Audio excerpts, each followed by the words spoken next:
को cover cover नहीं कर पाता है। अब पूरा जड़ को ये कवर नहीं कर पाएगा तो क्या जमीन पर ये बीमारी होता है।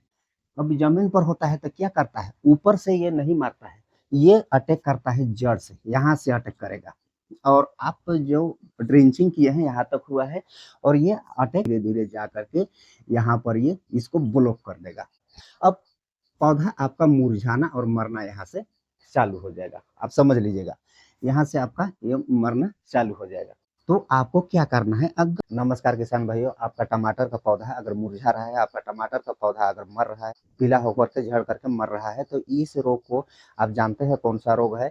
इसको देखिए साथियों, इसको कई प्रकार से इसका नाम दिया जाता है। इसको बहुत जगह कहते हैं उकठा रोग कहा जाता है, बहुत जगह ठरसुक रोग कहा जाता है, बहुत जगह इसको विल्ट रोग भी कहते हैं।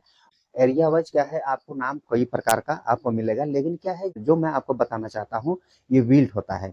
ये विल्ट होता है, विल्ट देखिए मुख्यतः दो प्रकार से होता है, एक फ्यूजेरियम विल्ट होता है और एक बैक्टीरियल विल्ट होता है। तो हम लोग सबसे फर्स्ट हम जानेंगे कि ये बीमारी क्यों लगता है और कैसे लगता है और कहाँ पर लगता है, इसके बारे में हम लोग जानेंगे। नहीं, इसका कोई कारण तो होगा तब तो लगता है, नहीं तो इसका अगर कारण नहीं है तब तो बीमारी नहीं लगता।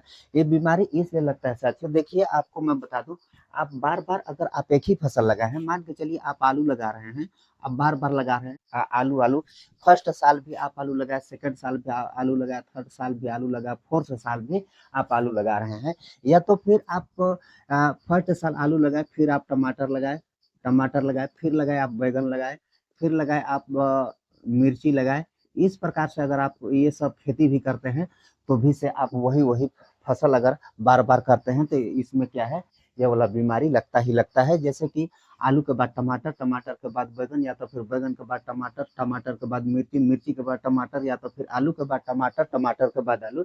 इस प्रकार से अगर आप लगा रहे हैं तो इसमें क्या है, ये बीमारी लगने का चांस होता है, ये बीमारी उसमें आ जाता है।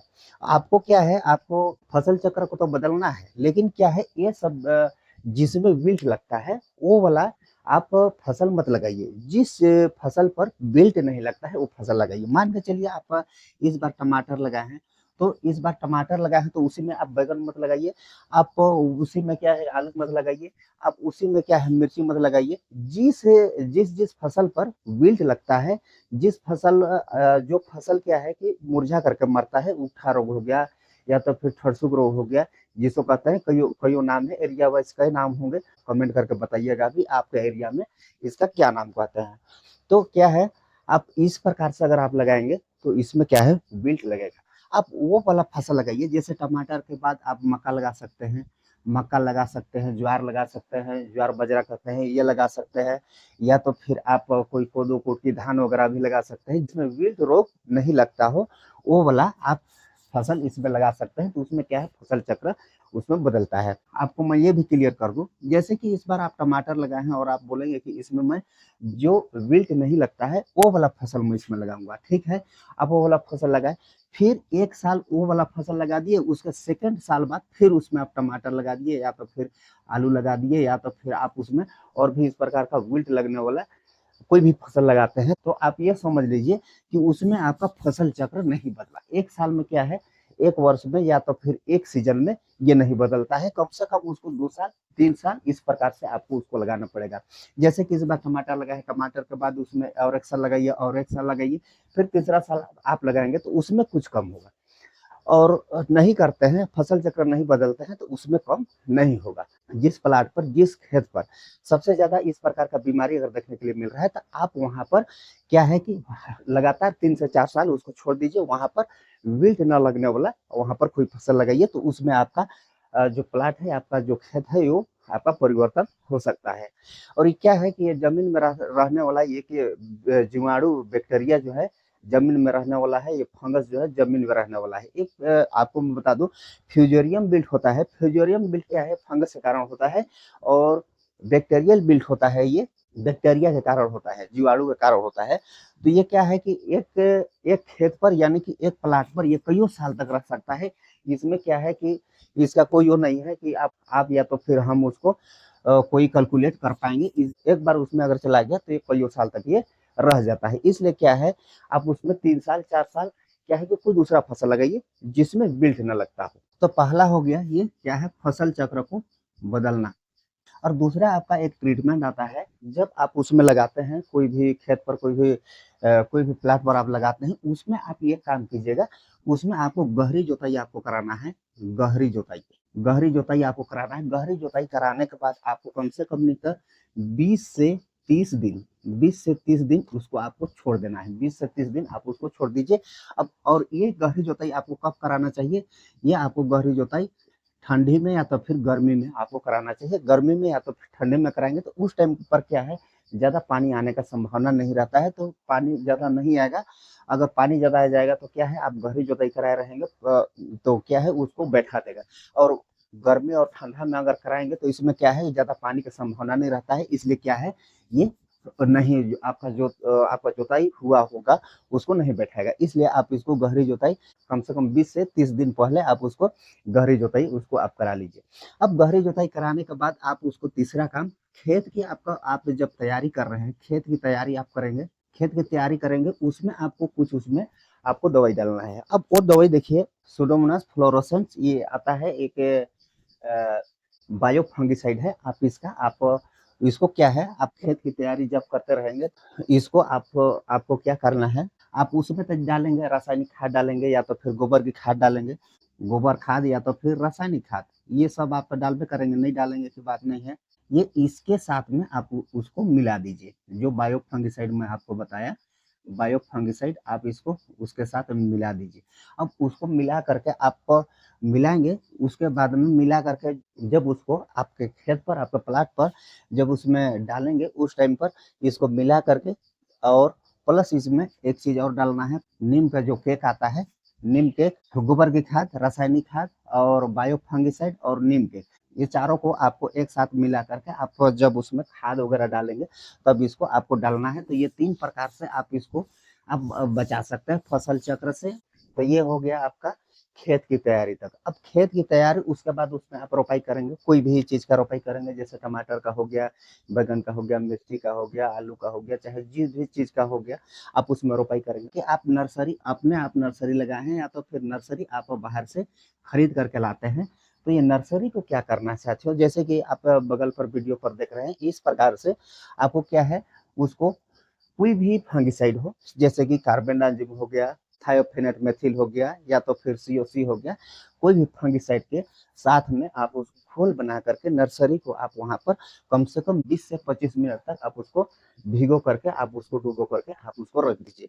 उसको रखने के बाद 20 से 25 मिनट बाद आप उसको रोपाई कर दीजिए। आप रोपाई उसका 20 से 25 मिनट बाद उसको करना है नर्सरी ट्रीटमेंट। नर्सरी ट्रीटमेंट भी आपको करना है इस प्रकार से, जैसे मैं आपको बता रहा हूँ, इस प्रकार से कोई भी फंगिसाइड हो, वो फंगिसाइड को लेकर के आप हर फंगिसाइड में नहीं, ये तीनों में से कोई भी फंगिसाइड हो, कार्बेनाजिम हो गया या तो फिर सीओसी हो गया या तो फिर आप थायोफेनेट मेथिल ले सकते हैं। इसको क्या है, इसको घोल करके 1 एकड़ में अगर आप रोपाई कर रहे हैं, 1 एकड़ के लिए आप 500 ग्राम घोल बना लीजिए, एक टब में घोल बना लीजिए। घोल बनाने के बाद नर्सरी को उसमें डुबो दीजिए। पूरा को आपको नहीं डुबोना है, आपको क्या है, जड़ जड़ या तो फिर इतना इतना तक आपका डूबना जरूरी है। तो इतना को डुबो करके रखिए, 20-25 मिनट तक आप उसको डुबो करके फिर उसको आप रोपाई करा दीजिए। ये हो गया। और पांचवा पांचवा में आपको क्या करना है, जैसे कि आपका रोपाई 8 से 10 दिन हो गया या तो फिर 12 दिन हो गया, इस टाइम पर आपको क्या करना है, कोई भी फंगिसाइड हो, सीओसी हो गया या तो फिर मैनकोजेब हो गया, थायोफेनेट मेथिल हो गया, ये तीनों में से किसी एक को आप, जिसको आप नर्सरी में जो भी फंगिसाइड आप नर्सरी में ट्रीटमेंट किए हैं, जैसे कि सीओसी से किए होंगे या तो फिर मैनकोजेब से किए होंगे या तो फिर थायोफेनेट मेथिल से किए होंगे, उसको आप छोड़ दीजिएगा। जैसे आप सीओसी से आप किए होंगे तो आप मैनकोजेब से कर लीजिए या तो फिर थायोफेनेट मेथिल से कर लीजिए। इसको क्या है, 1 एकड़ में आप 500 ग्राम कोई भी एक फंगिसाइड ले लीजिए।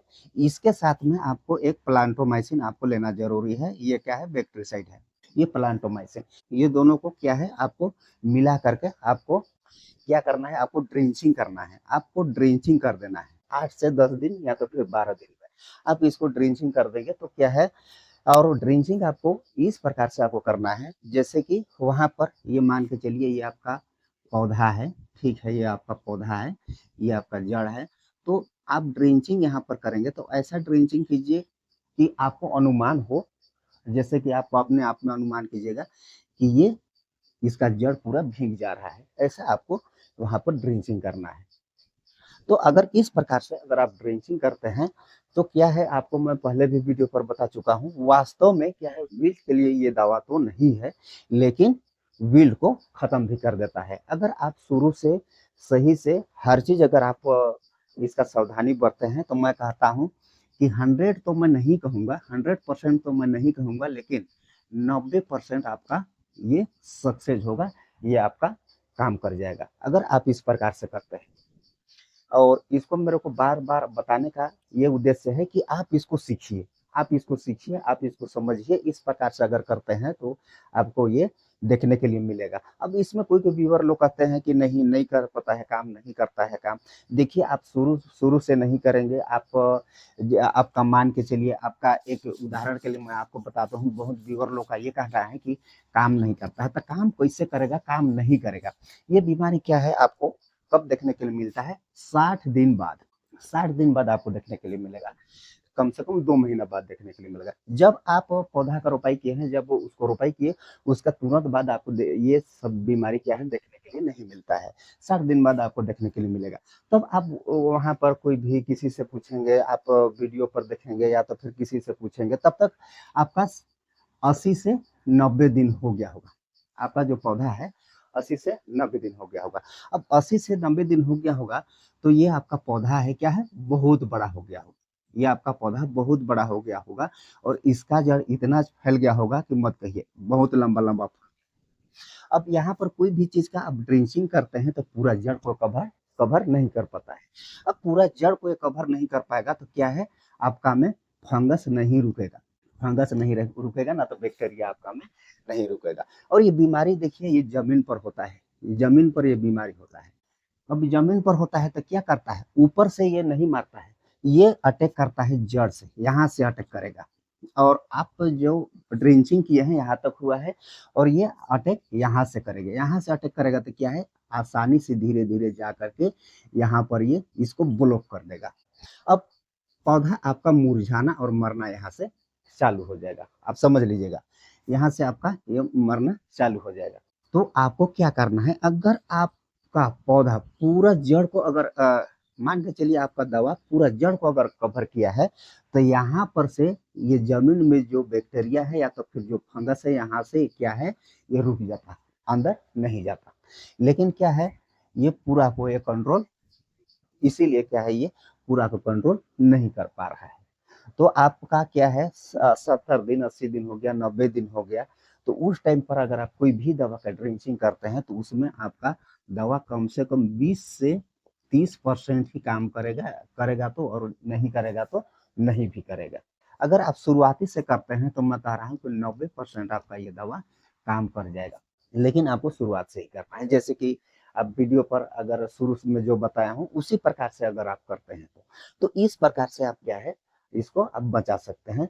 फिर इससे जस्ट मैं आपको एक दो वीडियो पहले ये वाला वीडियो फिर अपलोड किया हूँ, उसको भी आप देख लीजिएगा। और भी मेरा चैनल पर वीडियो है, उसको भी आप देख लीजिएगा। क्या है कि आपको समझना है किस प्रकार से आपको करना है, कैसे करना है, इसको समझना है। जब तक आप नहीं समझेंगे तब तक आपका जो है ये सक्सेस नहीं हो पाएगा। तो साथियों, ये वीडियो आपको कैसा लगा कमेंट पर जरूर बताइएगा, और चैनल पर नए हैं तो चैनल को सब्सक्राइब कर लीजिएगा। फिर मिलेंगे किसी नेक्स्ट वीडियो में, किसी नेक्स्ट टॉपिक में, तब तक के लिए बाय, जय हिंद।